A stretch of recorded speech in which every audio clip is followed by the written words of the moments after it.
तो दोस्तों आज हम लोग इतिहास के कुछ महत्वपूर्ण क्वेश्चन को देखेंगे जो आपके आने वाले बोर्ड एग्जाम के लिए काफ़ी ज़्यादा महत्वपूर्ण है। जितने सारे भी क्वेश्चन होंगे वो बस सारे क्वेश्चन इतिहास के दूसरे नंबर चैप्टर से संबंधित होंगे, जिसका नाम है समाजवाद एवं साम्यवाद। और आप सभी लोग जानते होंगे कि समाजवाद एवं साम्यवाद चैप्टर से बहुत सारे प्रश्न आपके एग्जाम में पूछे जाते हैं। समाजवाद एवं साम्यवाद चैप्टर से बहुत सारे VVI क्वेश्चन हैं जो कि हर एक वर्ष आपके एग्जाम में पूछे जाते हैं, इसलिए आपको इस चैप्टर के सारे क्वेश्चन को अच्छे तरीके से ध्यान से याद कर लेना चाहिए। तो चलिए टोटल हम 22-23 क्वेश्चन आपको बताएंगे जो कि आपके एग्जाम में आने की बहुत अधिक संभावना है। इसमें से बहुत सारे क्वेश्चन आपके एग्जाम में पूछे जाएंगे और पीछे के भी वर्ष में बहुत सारे क्वेश्चन पूछे गए हैं। तो चलिए हम लोग एक एक करके सारे क्वेश्चन को देखते हैं। तो सबसे पहला नंबर क्वेश्चन हम लोग देखेंगे, लेकिन इसके पहले यदि आप लोग चैनल पर नए हैं तो जल्दी से चैनल को सब्सक्राइब कर लीजिए ताकि आगे के भी सभी वीडियो का नोटिफिकेशन आपको मिल सके। तो पहला नंबर क्वेश्चन कह रहा है कि रूस में कृषक दास प्रथा का अंत कब हुआ। बताइए पहला का कौन सा ऑप्शन सही होगा। रूस में कृषक दास प्रथा का अंत कब हुआ।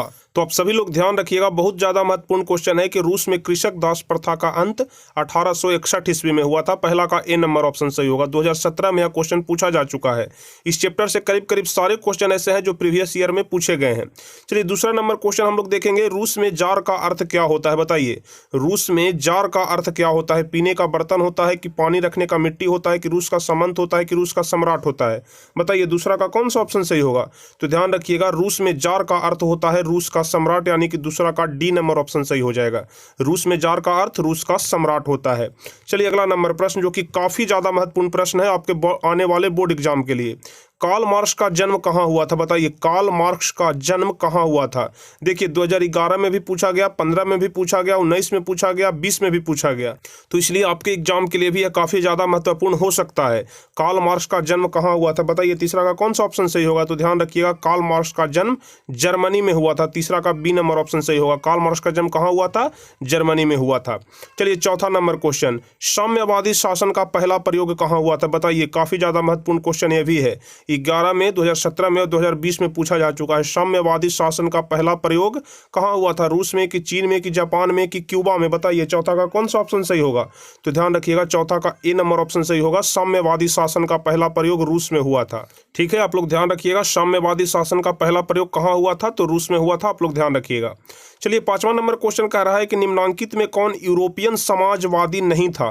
बताइए निम्नांकित में कौन यूरोपियन समाजवादी नहीं था। ऑप्शन है कि लुई वला, कि सेंट साइमन, कि कार्ल मार्क्स, कि रॉबर्ट ओवेन। बताइए कौन सा ऑप्शन सही होगा। निम्न में कौन यूरोपियन समाजवादी नहीं था। बताइए इसका कौन सा ऑप्शन सही होगा। तो ध्यान रखिएगा, निम्न में से कार्ल मार्क्स था जो कि यूरोपियन समाजवादी नहीं था। यूरोपियन समाजवादी कौन नहीं था, तो कार्ल मार्क्स। आप लोग ध्यान रखिएगा, सी नंबर ऑप्शन इसका सही हो जाएगा। चलिए छठा number question, war and peace किसकी रचना है। काफी महत्वपूर्ण क्वेश्चन है आपके एग्जाम के लिए। बार एंड पीस किसकी रचना है, क्योंकि 2019 में पूछा गया है तो 20 में नहीं पूछा गया, इसका मतलब कि हो सकता है कि 2021 में पूछा जाए। बार एंड पीस किसकी रचना है। बताइए छठा नंबर क्वेश्चन। तो ध्यान रखिएगा, बार एंड पीस टॉल्स्टॉय की रचना है। छठा का बी नंबर ऑप्शन सही होगा। अंत में आप लोग जरूर बताइए कि आपका कितना क्वेश्चन का आंसर सही हुआ। सबसे अधिक जिनका सही होगा उनका नाम हम ऊपर में जरूर लगाएंगे। चलिए सातवां नंबर क्वेश्चन जो कि काफी ज्यादा महत्वपूर्ण है। हम आपको पहले ही बताए हैं कि इस चैप्टर के सारे क्वेश्चन बहुत ज्यादा महत्वपूर्ण होते हैं। बताइए कि बोल्शेविक क्रांति कब हुआ था। बोल्शेविक क्रांति कब हुआ था। देखिए 2020 में तो यह क्वेश्चन दो बार पूछा गया, यानी कि फर्स्ट सीटिंग में भी पूछा गया, सेकंड सीटिंग में भी पूछा गया। उसके अलावा 2018 में भी पूछा गया, 2000 और उसके अलावा 2012 में भी पूछा गया। चलिए तो बताइए कि बोल्शेविक क्रांति कब हुआ था। फरवरी 1917 1917 कि नवंबर 1917 कि 1905 ईस्वी में। बताइए सातवां का कौन सा ऑप्शन सही होगा। तो ध्यान रखिएगा, बहुत ज्यादा इंपॉर्टेंट है कि बोल्शेविक क्रांति नवंबर 1917 में हुआ था। सातवां का बी नंबर ऑप्शन सही होगा, बोल्शेविक क्रांति 1917 में। चलिए आठवां नंबर क्वेश्चन है कि लाल सेना का गठन किसने किया था। लाल सेना का गठन किसने किया था। बताइए, तो आप सभी लोग पढ़े होंगे कि लाल सेना का गठन ट्रोट्स्की ने किया था। आठवां का सी नंबर ऑप्शन सही हो जाएगा, ट्रोट्स्की ने ही लाल सेना का गठन किया था। चलिए नौवां नंबर क्वेश्चन काफी महत्वपूर्ण है कि लेनिन की मृत्यु कब हुई। बताइए लेनिन की मृत्यु कब हुई। 1921 में, 1923 में, 1922 में, 1924 में। बताइए नौवां का कौन सा ऑप्शन सही होगा। तो ध्यान रखिएगा, लेनिन की मृत्यु हुई थी 1924 ईस्वी में। ठीक है, लेनिन की मृत्यु कब हुई थी? 1924 ईस्वी में, आप लोग ध्यान रखिएगा। चलिए 10वां नंबर क्वेश्चन, ब्रेस्ट लिटोवस्क की संधि किन दो देशों के बीच हुई थी? बताइए, ब्रेस्ट लिटोवस्क की संधि किन देशों के बीच हुई थी? 2018 में पूछा गया था। रूस और इटली के बीच हुई थी, कि रूस और इंग्लैंड के बीच, कि रूस और फ्रांस के बीच, कि रूस और जर्मनी के बीच? बताइए 10वां का कौन सा ऑप्शन सही होगा? तो ध्यान रखिएगा, ब्रेस्ट लिटोवस्क की संधि रूस और जर्मनी के बीच हुई थी। 10वां का डी नंबर ऑप्शन सही हो जाएगा। चलिए 11 नंबर क्वेश्चन, रूस का पहला समाजवादी कौन था? 11 नंबर क्वेश्चन कह रहा है रूस का पहला समाजवादी कौन था? 11 नंबर, बताइए कौन सा ऑप्शन सही होगा? तो आप लोग ध्यान रखिएगा, प्लेखानोव रूस का पहला समाजवादी था। नाम थोड़ा उटपटा है, आप लोग ध्यान रखिएगा। प्लेखानोव, रूस का पहला समाजवादी कौन था? प्लेखानोव, आप लोग ध्यान रखिएगा। 11 का बी नंबर ऑप्शन सही होगा। चलिए 12 नंबर क्वेश्चन कह रहा है कि रासपुतीन कौन था? रासपुतीन कौन था? भ्रष्ट पादरी था, कि वैज्ञानिक था, कि दार्शनिक था, कि समाज सुधारक था? बताइए 12 का कौन सा ऑप्शन सही होगा? तो ध्यान रखिएगा, रासपुतीन एक भ्रष्ट पादरी था। 12 का ए नंबर ऑप्शन सही होगा। रासपुतीन कौन था? तो भ्रष्ट पादरी था। चलिए 13 नंबर क्वेश्चन कह रहा है कि नई आर्थिक नीति कब लागू हुई? नई आर्थिक नीति कब लागू हुई थी? बताइए 1921 में, कि 20 में, कि 23 में, कि 24 में? बताइए 13 का कौन सा ऑप्शन सही होगा? तो ध्यान रखिएगा, नई आर्थिक नीति 1921 ईस्वी में ही लागू हुआ था। 13 का ए नंबर ऑप्शन सही होगा। नई आर्थिक नीति 1921 ईस्वी में। चलिए 14 नंबर क्वेश्चन, जो कि आपके एग्जाम के लिए काफी ज्यादा महत्वपूर्ण है, दास कैपिटल की रचना किसने की थी? बताइए 14 नंबर क्वेश्चन, दास कैपिटल की रचना किसने की थी? एंजल्स ने, कि टॉल्स्टॉय ने, कि दोस्तोवस्की ने, कि कार्ल मार्क्स ने? तो काफी आसान भी है कि दास कैपिटल की रचना कार्ल मार्क्स ने की थी। मतलब 14 का डी नंबर ऑप्शन सही होगा। 14 का डी नंबर ऑप्शन ध्यान रखिएगा, दास कैपिटल कार्ल मार्क्स। चलिए 15 नंबर क्वेश्चन कह रहा है कि रूस के सम्राट को क्या कहा जाता है? अभी हम आपको ऊपर में बताए हैं। बताइए रूस के सम्राट को क्या कहा जाता है? तो अभी हम आपको बताए थे ऊपर में कि जार किसे कहा जाता है, तो रूस के सम्राट को कहा जाता है। बस उसी को उल्टा करके पूछ दिया है कि रूस के सम्राट को तो जार कहा जाता है। ध्यान रखिएगा, B number option. 16 number question, जो कि और ज्यादा आसान है, मजदूर दिवस कब मनाया जाता है? बताइए, सभी लोग शायद इसका आंसर जानते होंगे। तो बताइए मजदूर दिवस कब मनाया जाता है, जिसको अंग्रेजी में लेबर डे बोला जाता है? तो आप लोग ध्यान रखिएगा, मजदूर दिवस 1 मई को मनाया जाता है। मजदूर दिवस 1 मई को मनाया जाता है। आप लोग डेट ध्यान में रखिएगा। चलिए 17 नंबर क्वेश्चन, यह भी इंपॉर्टेंट है आप लोग के एग्जाम के लिए। अंतर्राष्ट्रीय महिला दिवस कब मनाया जाता है? बताइए अंतर्राष्ट्रीय महिला दिवस कब मनाया जाता है? तो ध्यान रखिएगा, अंतर्राष्ट्रीय महिला दिवस मनाया जाता है 8 मार्च को। अंतर्राष्ट्रीय महिला दिवस 8 मार्च को मनाया जाता है, यानी कि डी नंबर ऑप्शन।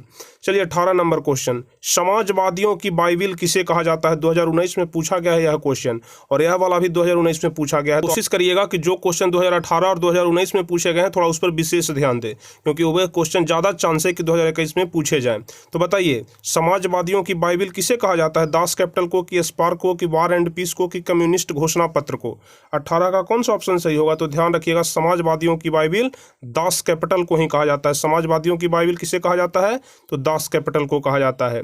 अब चलिए 19वां नंबर क्वेश्चन की तरफ हम लोग बढ़ जाएंगे। तो 19वां नंबर क्वेश्चन क्या कह रहा है? कार्ल मार्क्स ने किसके साथ मिलकर कम्युनिस्ट घोषणा पत्र प्रकाशित किया? बताइए कार्ल मार्क्स ने किसके साथ मिलकर के कम्युनिस्ट घोषणा पत्र प्रकाशित किया? जेन के साथ, कि एंजल्स के साथ, कि दोस्तोवस्की के साथ, कि टॉल्स्टॉय के साथ? बताइए 19वां का कौन सा ऑप्शन सही होगा? कार्ल मार्क्स ने किसके साथ मिलकर के कम्युनिस्ट घोषणा पत्र प्रकाशित किया? 19वां नंबर क्वेश्चन। तो ध्यान रखिएगा, इसका सी नंबर ऑप्शन सही होगा, कि कार्ल मार्क्स ने एंजल्स के साथ मिलकर के ही कम्युनिस्ट घोषणा पत्र प्रकाशित किया था। 19 का सी नंबर ऑप्शन सही होगा। चलिए 20वां नंबर क्वेश्चन कह रहा है जार निकोलस द्वितीय की पत्नी जरीना किस देश की राजकुमारी थी? यह भी क्वेश्चन काफी ज्यादा महत्वपूर्ण है। दास निकोलस द्वितीय की पत्नी, हो सकता है कि आपके एग्जाम में इस प्रकार से भी पूछा जाए कि जार निकोलस द्वितीय की पत्नी का क्या नाम था। तो यह भी आपको ध्यान रखना है कि जार निकोलस द्वितीय की पत्नी का नाम जरीना था, और जरीना किस देश की राजकुमारी थी यह आपसे यहाँ पर पूछा जा रहा है।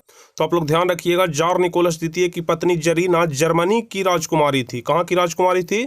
जर्मनी की राजकुमारी। तो इस क्वेश्चन से दो क्वेश्चन बन रहे हैं। पहला, जार निकोलस द्वितीय की पत्नी का नाम जरीना, जरीना किस देश की राजकुमारी थी? तो जर्मनी की। अब चलिए 21 नंबर क्वेश्चन कह रहा है साम्यवादी घोषणा पत्र के लेखक कौन थे? बताइए साम्यवादी घोषणा पत्र के लेखक कौन थे? लियो टॉल्स्टॉय थे, कि ट्रोट्स्की थे, कि लेनिन थे, कि कार्ल मार्क्स और एंगल्स थे? बताइए 21 का कौन सा ऑप्शन सही होगा? तो ध्यान रखिएगा, साम्यवादी घोषणा पत्र के लेखक थे कार्ल मार्क्स एवं एंगल्स। ठीक है, कार्ल मार्क्स और एंगल्स थे जो कि साम्यवादी घोषणा पत्र के लेखक थे। चलिए दो क्वेश्चन शेष बच गए हैं। 22 नंबर क्वेश्चन कह रहा है कि निम्नलिखित में से किसे साम्यवाद के संस्थापक के रूप में माना जाता है? 2018 में पूछा गया है।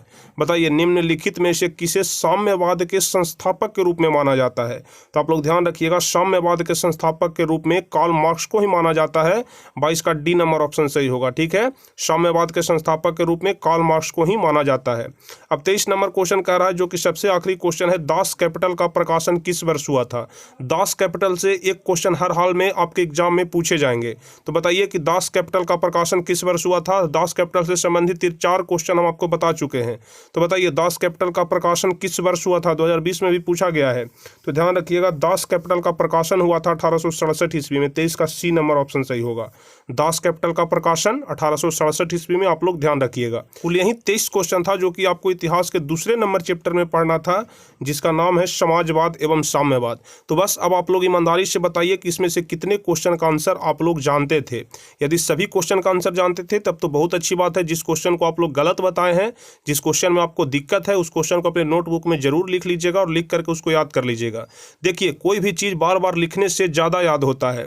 अगर आपको कोई भी चीज़ नहीं याद हो रहा है तो उसको बार बार लिखने की कोशिश करिए। लिखते लिखते आपको खुद से उसका रिवाइज हो जाएगा और खुद से आपको वह याद हो जाएगा। इसलिए जो भी क्वेश्चन नहीं आता है उसको बार बार लिखने की कोशिश करिए, उसको बार बार लिख करके याद करिए, ऑटोमेटिक याद होगा। और जो वह वाला याद होगा आप उसे ज़िंदगी भर नहीं भुलाइएगा। तो चलिए, आपको यह वीडियो कैसा लगा आप हमें नीचे कमेंट में ज़रूर बताइए। यदि आपको अच्छा लगा हो तो इसे अधिक से अधिक लाइक कर दीजिए, अपने दोस्तों के बीच शेयर भी कर दीजिए।